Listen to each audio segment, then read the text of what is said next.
last week we talked about the states of the Union enrolling the territories, and you made the observation for everyone that this was a huge historical event, and it's a game changer on a number of fronts. Can you go ahead and elaborate on that again? Because we have a lot of new people on tonight.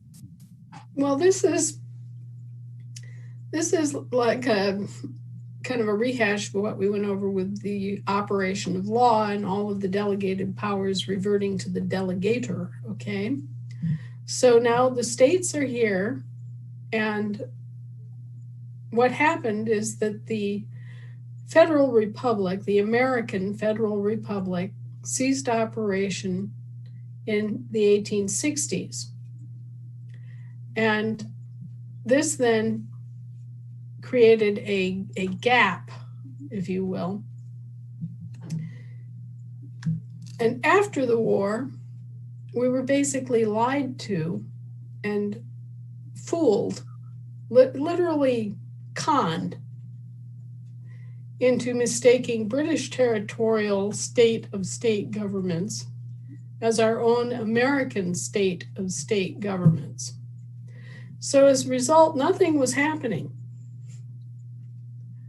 Our American government was not dead, but it was being kind of lulled into sleep and shut down on a slow roll, okay? And the States of America organization, the Confederation, was shut down because the Southern members seceded. But the Federation continued. And the thing that happened with the Federation is that in the immediate aftermath of the Civil War, the loyal members of the Federation were murdered, they were blackmailed, or they were forced to flee.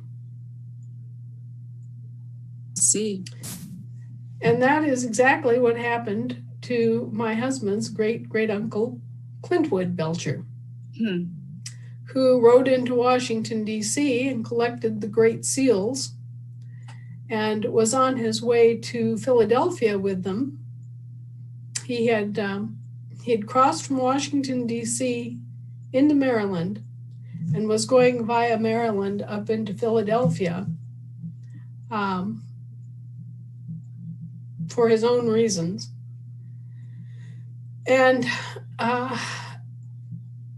they attacked him. He and his younger brother and his father were all attacked by a group of obviously former Union cavalry officers.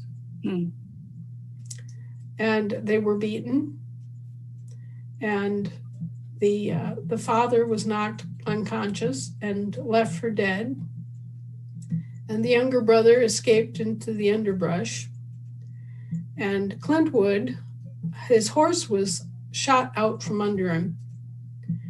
And so after having taken quite a lot of abuse and having been shot, he grabbed a horse that one of the other guys in the melee had been unhorsed. There was a horse running around with the open saddle, so he grabbed the horse and lit out of there for his fear for his life, and he just kept riding all the way to Washington State, as it turns out. Oh my goodness.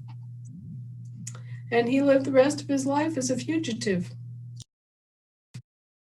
branded as a horse thief. Oh. Yeah. When he was actually a victim of a brutal ambush and attack by people that were intent on literally stealing the Great Seals that he was carrying in his saddlebags. Wow.